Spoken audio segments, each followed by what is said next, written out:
All right, so I wanted to work through a problem, a simple problem to show you how I start with just a simple series parallel circuit. And I want to show you how I do the whole thing, redrawing the circuits over and over again. I don't do this in class so much because I only have one board, but you have lots and lots of paper. And so I want you to continuously use all the paper for everything that you do. So I get a circuit, real simple one like this one. I have R1 in series with a combination of R2 and 3 that are in series and in parallel with R4. Okay, so I begin by drawing this cool little table. This is my digital readout. My circuits are my analog designs. The circuits I'm going to draw on and put in voltage drops because they help me visualize how the circuit works. This is going to be my information so I don't cloud the circuits with lots and lots of numbers all over the place. All right. Well, the first thing that I notice in this circuit here is that R2 and R3 are in series with each other. And when I have two resistors in series with each other, I can add them together to a total resistance. I'm going to name this resistance RA. And that is equal to the series combination of R2 plus R3. And over here, I know my resistances are 500 ohms and 500 ohms. So that equals 500 ohms plus 500 ohms. All right? And I don't need a calculator for that. I can just say that's 1K ohm. So I extend my drawings down here, and I add in RA is 1K. All right? That's going to come in handy as I start to find the other values. But this is important also. It's this series combination. Now that I've combined them, I have to redraw. So I redraw the circuit. That's a resistor. It's an ugly resistor, but it still is a resistor.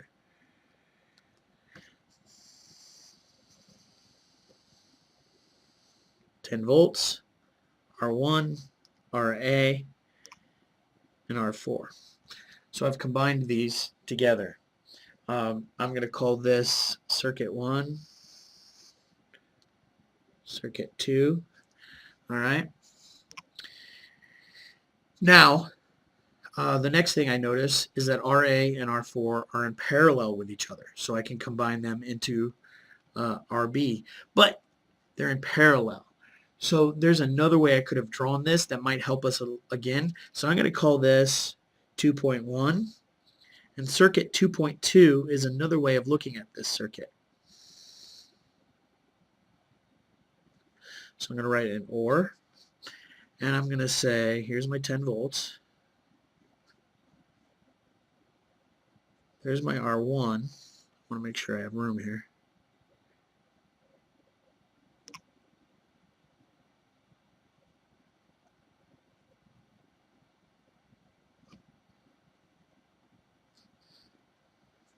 Here's RA, and here's R4.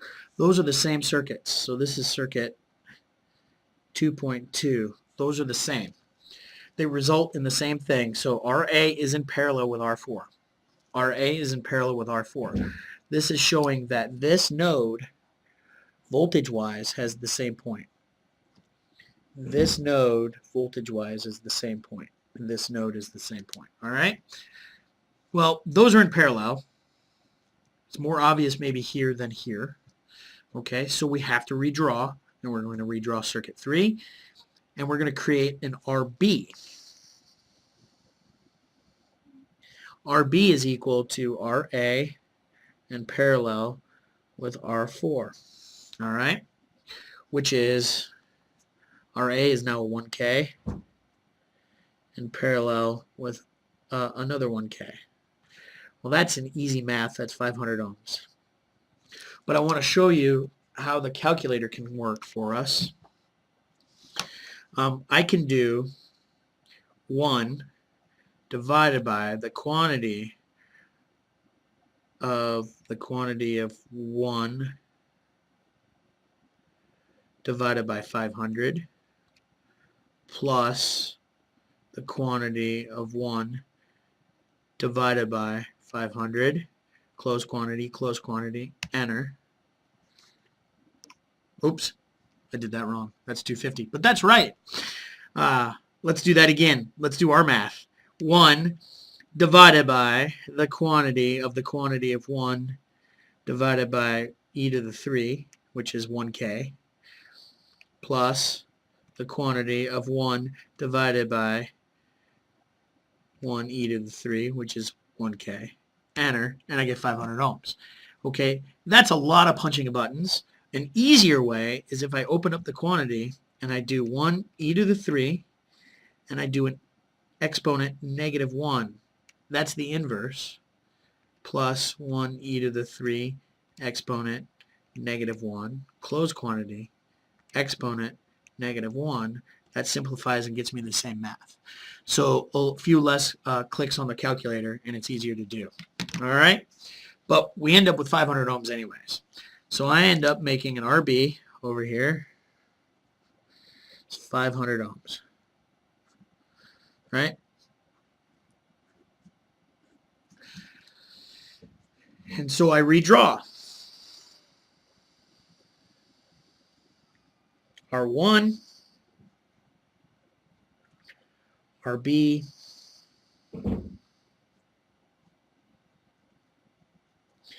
ten volts. Okay? And that's circuit 3. All right. So then I get our total because R1 and RB are in series with each other. So our total is equal to R1 plus RB, which is equal to R1 is 2K plus the 500 ohms is equal to 2.5K ohms. And so our total is 2.5K. All right? So we filled out our paper. Okay. So now we know lots of stuff, but we have to redraw this.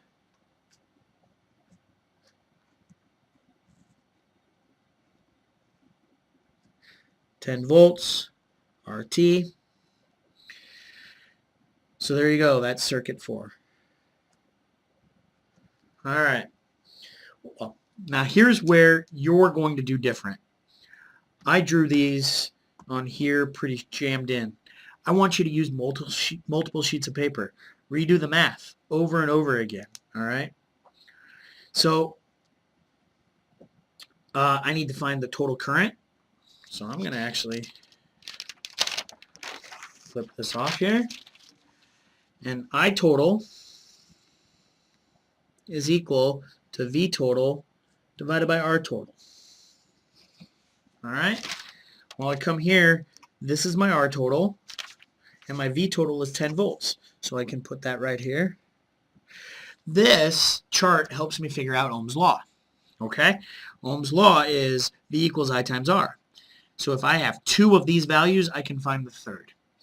So 10 volts divided by 2.5 K ohms is equal to, pull out my calculator, 10 divided by 2.5 e to the 3 gives me 4 to the negative 3, which is 4 milliamps. 4 milliamps. That's a cool box right there. All right. So I can come to my list here, and I can say 4 milliamps. The amps is up here.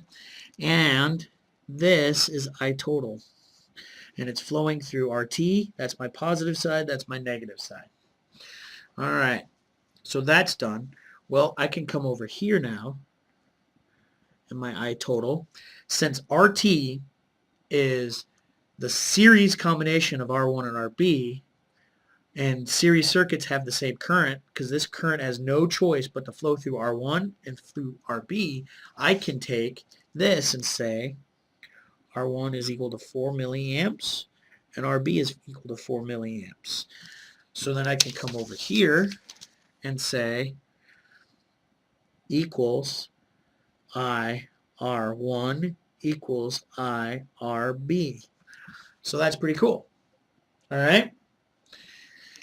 So then with that information and the knowledge of this table here, because that's Ohm's law, V for R1 can be found, voltage drop for RB can be found. So V R1 is equal to I R1 times R1 equals 4 milliamps times, and that was 2K. So I take 4e to the negative 3 times 2e to the 3, and I get 8 volts.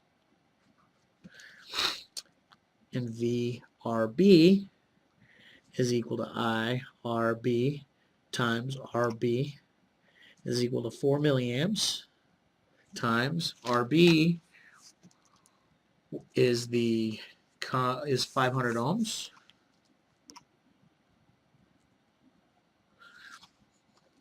So 4e to the negative 3 times 500, there's no e's because it's just straight ohms, is 2 volts. So what we have to do here then is then put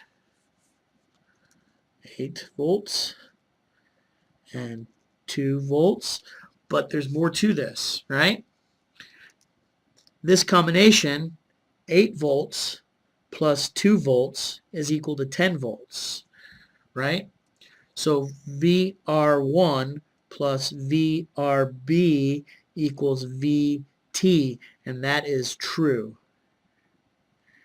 So we just checked that out, and this is true because of Kirchhoff's voltage law. All right, so that's pretty cool. So we checked out all right, and we can look at that here. Numerically, we check out, and does that make sense? Plus, minus, plus, minus. We have 8 volts coming across here. Whoop, you missed me. There you are. So I have 8 volts across this resistor, and I have 2 volts across this resistor. So 2 volts, so starting from the 0 point here,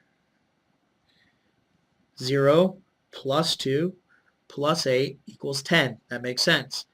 0 plus 10 minus 8 minus 2 equals 0. Kirchhoff's voltage law checks out. The video ran too long, so I'm breaking in here.